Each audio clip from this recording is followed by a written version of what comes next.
Hi എൻ്റെ എല്ലാ വ്യൂവേഴ്സിനും ഈദ് മുബാറക്.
ആകെ ബഹളമാണ്. ഞാൻ ഇപ്പോൾ ഡോറടച്ച് ഇൻട്രോ എടുക്കുകയാണ്. കസിൻസും എല്ലാവരും ഉണ്ട്. ഞാൻ ജസ്റ്റ് ഒന്ന് നമ്മുടെ തറവാട് കാണിച്ചു തരാം.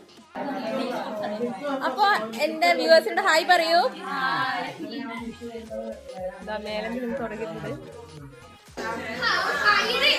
അപ്പോൾ എങ്ങനെയുണ്ട് നിങ്ങളുടെ പെരുന്നാളുകള്? ഇവിടെയോ? ഇവര് ട്വിൻസ് ആണ്.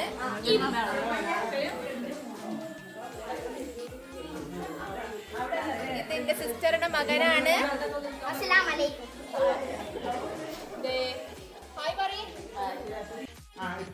ഇതെന്റെ മൂത്തമ്മയാണ്.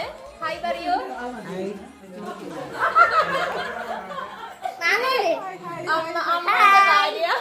അമ്മായി ചെറിയ അമ്മായിയാണ്.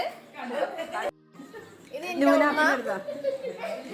ഹായ് നൂനക്കുട്ടി. ഹായ്. ഇതാണ് എന്റെ ചെറിയ അളിയൻ. ഇത് താത്ത. ഹായ്. അതെ അതെ ഹായ്.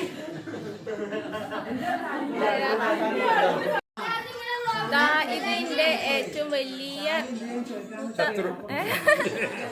എന്റെ മൂത്തമ്മയുടെ ഹസ്ബൻഡാണ്. പേര് പറയൂ. ഇബ്രാഹിം ഹാജി. അപ്പൊ നമ്മളെ ഇതിന്റെ മൂത്താപ്പയുടെ ഹസ്ബൻഡാന്ന് പറഞ്ഞതിന് എനിക്ക് ചെറിയ വിമർശനങ്ങളുണ്ട്. ഇതിന്റെ മൂത്താപ്പ എന്ന് വേണം പറയാന്.